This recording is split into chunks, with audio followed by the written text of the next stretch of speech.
The Frozen Forest of Ardennes. December 19, 1944. Northern Belgium, the Ardennes. The forest breathes frost. Every branch carries the weight of snow. Every sound is swallowed by silence. Inside a camouflaged M10 Wolverine tank destroyer, Private First Class Raymond Charles Thompson, 22 years old, watches through a fogged periscope. His gloved hands hover over the elevation dial, trembling not from fear but from cold so deep it feels alive. The engine has been shut off for hours. The metal shell around him is a tomb of condensation and gun oil. Sergeant Mark Dillon, the commander, whispers, "Still nothing?" "Movement, South Ridge," Thompson replies, voice low. He wipes the lens again. There, between the black spines of pine trees, a shadow moves. Then another. Then 12.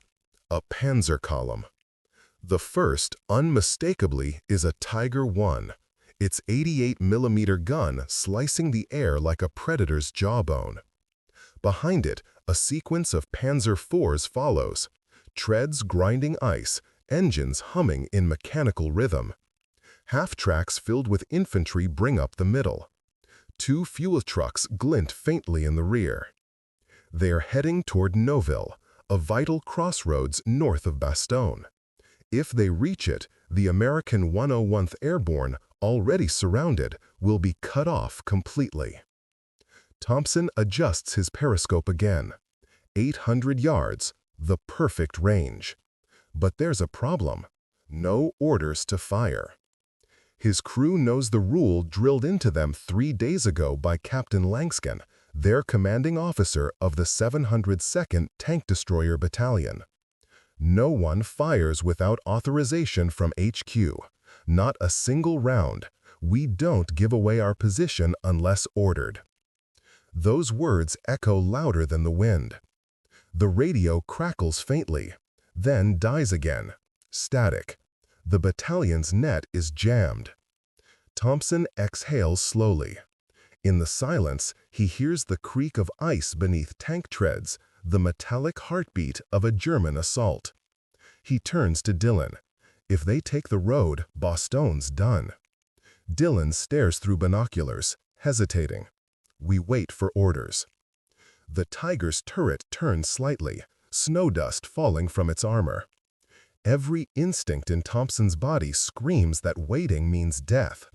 But orders are orders.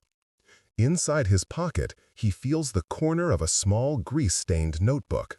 His logbook, filled with sketches of German formations, firing angles, and vulnerability diagrams he's drawn since Normandy. He flips it open quietly. Pages of geometry and precision. He'd been mocked for it once, the Kansas kid drawing tank math. Now, those drawings may be the only thing standing between his crew and annihilation.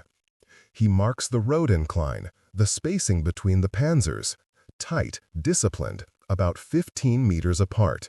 That's their weakness. If the right vehicles are hit, the column will choke on itself. He whispers to himself, barely audible. 3rd, 6th, 8th. Targets, sequence, logic. The formula is ready. He just needs to break one rule. Outside, the forest vibrates as German engines growl closer. Snow falls heavier. Sergeant Dillon mutters, "They'll be right on top of us." "Then we'll have a clean shot," Thompson says, eyes fixed to the glass. Dillon looks at him, a long, silent pause. "Private," he says carefully, "don't you even think about." But the first tank's shadow fills the periscope. The Tiger's snout breaks through the trees like the face of a steel god. Thompson's finger tightens on the trigger. The world seems to hold its breath. Then, boom! The M10's 3-inch gun erupts, the recoil slamming the crew backward. Snow explodes around the muzzle. The shell races through the white silence and punches clean through the 3rd Panzer IV. The explosion is immediate, Flames bloom orange against the blue-gray frost. "Reload," Thompson barks. The loader, Corporal Evans, rams another shell into the breach, hands shaking. Second shot, left shift 5 yards, target number 6. Firing ready. Send it. Send it. The next blast tears through a half-track carrying infantry. The fuel tanks erupt. Screams echo through the pines, muffled by distance. By the time the third round leaves the barrel, this one aimed at the 8th vehicle, a fuel carrier, the forest becomes daylight, fireball upon fireball. 3 shots, 3 perfect strikes. The road transforms from an organized column to a twisted inferno of metal. Inside the Tiger, German commander Oberleutnant Klaus Vetter shouts in confusion, "Feindliche Hinterhalt! Enemy ambush!" He tries to reverse, but the 4th and 5th Panzers block the way. The burning half-track cuts the line in 2. Machine gun fire bursts randomly into the forest, blind, panicked. But there's no artillery battery, no American company. Just one M10 Wolverine and a man who stopped waiting for orders. Thompson reloads again. He shifts position 10 yards to the left, using the snow as cover. "Let's keep them guessing," he says calmly. Behind him, Evans is sweating despite the cold. "Jesus, Ray, we're gonna get court-martialed." Thompson doesn't answer. He watches through the periscope, calculating, listening, waiting for the next opening. The Tiger's turret swings blindly toward their last muzzle flash. Thompson whispers almost to himself, "Now, just a little more." He knows that Tiger's armor is weakest on the side, where its thick plates taper near the suspension. When the German tank pivots, he'll have a fraction of a second before it locks its gun on them. The moment comes. He squeezes. The shell strikes home. The Tiger's flank bursts into molten flame. The turret lifts from the hull like a volcano erupting steel. A shock wave rolls through the forest. For a moment, everything stops. Sound, wind, thought. The German formation, the mighty armored serpent of the Ardennes, lies burning in the snow. Inside the Wolverine, no one speaks. The crew just stares through the narrow slit of their periscope at the smoldering wrecks of 12 vehicles that, an hour ago, were unstoppable. Evans breaks the silence first. You think they'll believe this?" Thompson reloads quietly and mutters, "Doesn't matter, they'll see it." Outside, the fire crackles in the falling snow. And somewhere far off, the 101th Airborne still holds Bastogne, unaware that a crossroads to their north has just been saved by a man who wasn't supposed to fire a single shot. Fade to black. The Aftermath and Interrogation. December 19th, 1944. Later that afternoon, Neuville Sector, Belgium. Smoke clung to the treetops like ghosts. The air reeked of diesel and scorched rubber. Thompson's M10 Wolverine sat half-buried in snow and shell casings. The battlefield around them was silent now. No engines, no voices, only the slow hiss of melting frost. Inside, the crew said nothing. Their ears still rang from the concussion of 5 shots. Sergeant Dillon leaned against the turret wall, eyes fixed on the smoking wrecks through the cracked periscope lens. He finally muttered, "We'll be court-martialed for this. You know that, right?" Thompson didn't look up from his scope. His voice was steady. "If they court-martial me, at least they'll have to drive through what's left of that column to get here." Evans let out a nervous laugh, then stopped, realizing he wasn't joking. The assistant gunner, Private Malone, stared at the burning road. "You think any of them made it?" "Maybe," Thompson replied, "but they won't be moving tanks through that forest again." For a few minutes, no one spoke. Then a faint sound cut through the stillness. Metal scraping snow, muffled shouting in German. Survivors. Through the rising smoke, figures stumbled between the wrecks. German infantrymen, dazed, some clutching rifles, others dragging wounded comrades. Thompson gripped the .50 caliber machine gun mounted atop the M10's turret. He didn't fire. They weren't a threat anymore. They were just men trying to escape the furnace he had created. A ghost on the battlefield. Hours later, when reconnaissance units from the 101 Airborne finally reached the ridge, they found the aftermath. Charred vehicles stacked like dominoes, frozen corpses in half-melted snow, and the black skeleton of a Tiger I split open like an eggshell. To them, it looked like an airstrike. The scout sergeant who arrived first radioed back in disbelief. "We're standing on a goddamn scrapyard. Looks like 12 vehicles. No craters, no artillery impact. Must have been aircraft. Over." The reply crackled back. "Negative. No sorties authorized in your grid today." When they finally spotted the single M10 positioned on the hill, the truth felt impossible. Dillon stepped out to meet them, rifle slung across his chest. His uniform was caked in soot. One of the scouts called out, "What the hell happened here?" Dillon simply pointed to Thompson. "Ask him." Ray stepped down from the Wolverine, helmet in hand. His face was pale from cold and smoke. "I just did what made sense," he said quietly. "They lined up for it." The scout shook his head. "Made sense? You wiped out a Panzer column." Thompson shrugged. "Math's simple. You take the right stones out of a wall, the rest falls." The report. That night, Thompson and his crew returned to battalion headquarters near the town of Foy. The farmhouse had been converted into a command post. Maps spread across tables, kerosene lamps flickering, officers shouting over radio chatter. Captain Langston, the same man who had ordered no unauthorized fire, sat behind a desk when Thompson entered. His expression was unreadable. "Private Thompson," Langston began. His tone clipped. "You fired 5 rounds today without command authorization. That's a direct violation of standing orders." "Yes, sir," Thompson said. His voice didn't waver. Langston slid a sheet of paper across the desk. "You care to explain why?" Thompson glanced at the map pinned behind the captain. Red arrows marking German advances towards Bastogne. One arrow ran straight through Noville.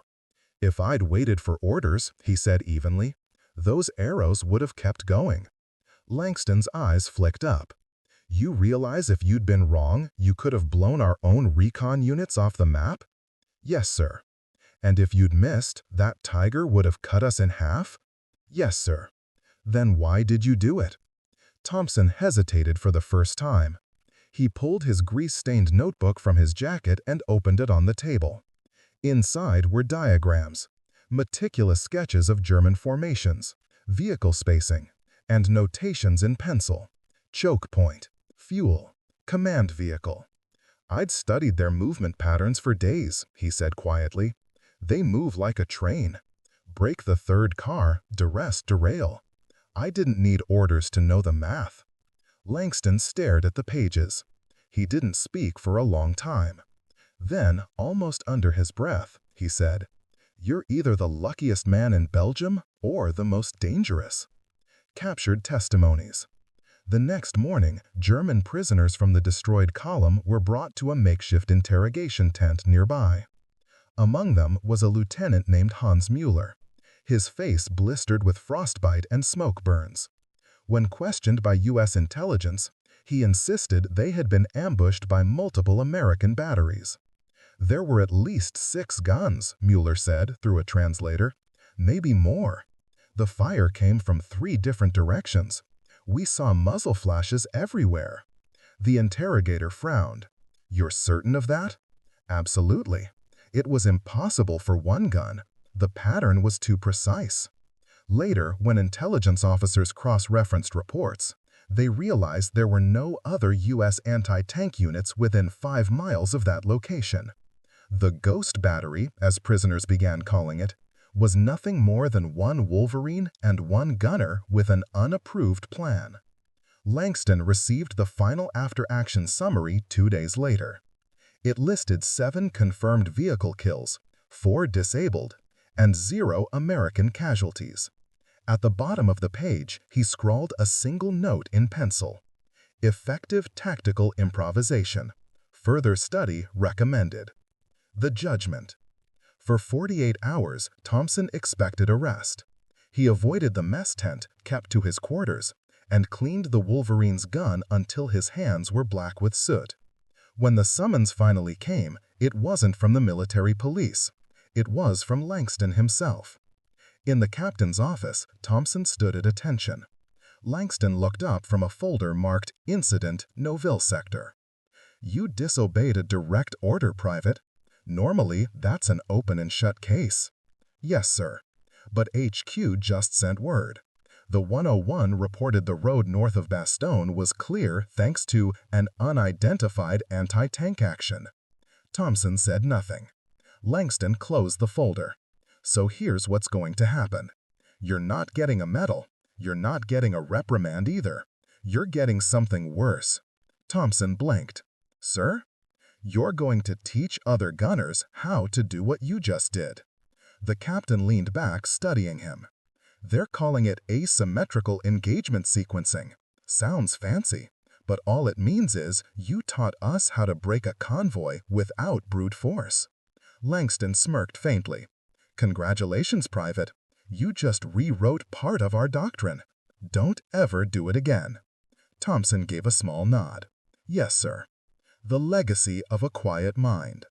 That winter night, as the snow fell over Bastogne and the forest still burned in the distance, Ray Thompson sat beside his Wolverine cleaning the barrel. Evans approached with 2 tin cups of coffee. "Still think we'll be court-martialed?" Thompson took the cup, staring at the steam. "Maybe, but at least we'll have heat." Behind them, the horizon glowed orange, a pyre marking where 12 German tanks once rolled. He didn't feel like a hero. He didn't feel anything at all. Only a quiet calculation. 3 targets, 1 sequence, 1 decision. Somewhere inside him, the war had become an equation he'd solved. But he closed his notebook, tucked it into his jacket, and whispered, "Controlled collapse. That's all it ever was. FD out." The lesson and the legacy. February 1945, Fort Sill, Oklahoma, U.S. Army Artillery School. The war still raged across Europe, but in a quiet classroom thousands of miles from the snow-choked woods of Belgium, instructors pinned a new set of diagrams to the wall. The chalkboard read, "Case Study, Noville Engagement, Unauthorized Firing Pattern." A group of cadets leaned forward, brows furrowed, as the lecturer drew a sequence of arrows and explosions. "Note the spacing," the instructor said, tapping the board with a pointer. "Target 3, 6, and 8. The rest collapse under their own weight. It's mathematics, not mayhem." No one in the room knew the gunner's name. The official report listed him as anonymous, Field Case 1944-N. But the men training here would carry his logic into the Cold War, into Korea, into every armored doctrine the U.S. would write for the next 3 decades. Back in Kansas. In the spring of 1946, the war ended, and Ray Thompson went home. He stepped off the train at Dodge City wearing a faded uniform and a quiet expression that told the whole town not to ask questions. He opened a small engine repair shop on Main Street, hand-painted sign above the door, "Thompson & Son Service, Precision in Motion." He fixed tractors, built silos, taught geometry to local kids who didn't know he'd once faced a Tiger tank head-on. He married Helen Carter, a nurse who'd written letters to soldiers she'd never met. They settled into a simple life.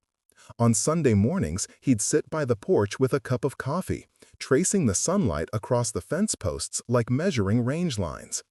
He never talked about the war, not to his wife, not to his son. But once a year, on the coldest day of December, he'd drive out to a field north of town and stand there, staring at nothing. Helen would ask, "You thinking about them again?" He'd nod once. "I'm thinking about math." The doctrine of controlled collapse. By the 1950s, U.S. military strategists had officially named it asymmetrical engagement sequencing. Its principle was deceptively simple. Don't aim for the front, aim for the structure. Instead of trading fire head-on, strike at the points that hold an enemy's formation together. Create artificial choke points, exploit panic, and let confusion finish the job. Colonels lectured about it at Fort Benning, calling it the Thompson method, though officially no one admitted who Thompson was. It became a foundational part of tank destroyer tactics, and later urban ambush planning. But Ray never knew. Or if he did, he never said. When reporters came through Kansas to interview veterans, he politely declined. "I wasn't a hero," he'd say, "just cold and doing math." The rediscovery. Decades later, in 1983, a young military historian named Dr. Leonard Vickers was combing through declassified after-action reports at the National Archives in College Park, Maryland. Among thousands of faded files, he found one marked in red pencil, "Noville Incident, Unsanctioned Firing Sequence."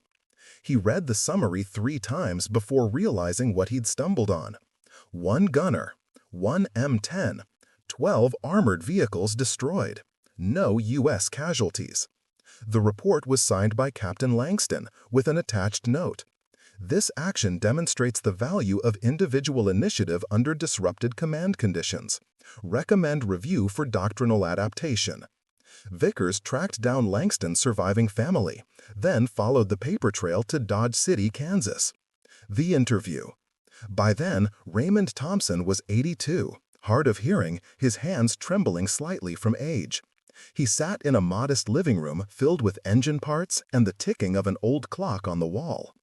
Dr. Vickers unfolded the report carefully. "Mr. Thompson, do you remember this engagement? The Ardennes, 1944? Thompson stared at the yellowed paper for a long moment, then nodded slowly.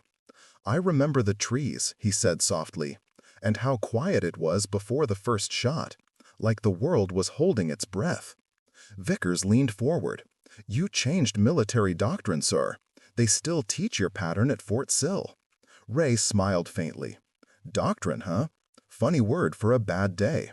He didn't brag. He didn't recount his kills. He just talked about the angles, the slope of the road, the timing between each shot. He spoke like an engineer explaining bridge stress, not a soldier describing combat. When asked why he fired without orders, his answer was as precise as it was human. Because by the time the radio worked, it would have been too late. Vickers pressed gently. "Did you ever regret it?" Thompson looked out the window. Snow was falling, slow and quiet. "No," he said, "but I never celebrated it either." The quiet legacy. After the interview, Vickers wrote an article titled "The Ghost Battery: One Gunner and the Science of Improvised Warfare." It appeared in a small military journal, unnoticed by most readers. But among tacticians and historians, it spread quietly, like an echo through time. Officers debated it at conferences. Cadets at West Point began recreating the engagement in simulations. One instructor summed it up best. "He didn't just break the rules. He taught us when rules break themselves." In the following years, modern U.S. tank doctrine began referencing controlled engagement collapse.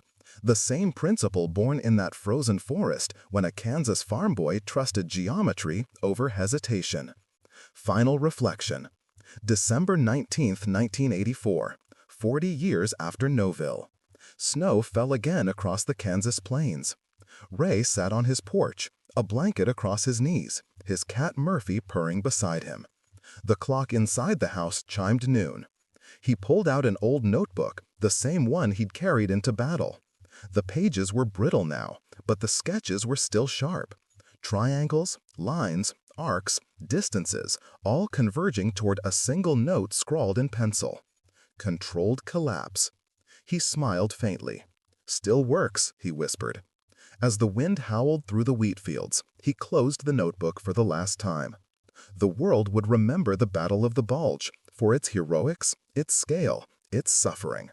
But buried in the snow of the Ardennes was the proof that sometimes wars are not won by armies or orders, but by the quiet precision of one man who understood where to pull, so the wall would fall. Fade to black.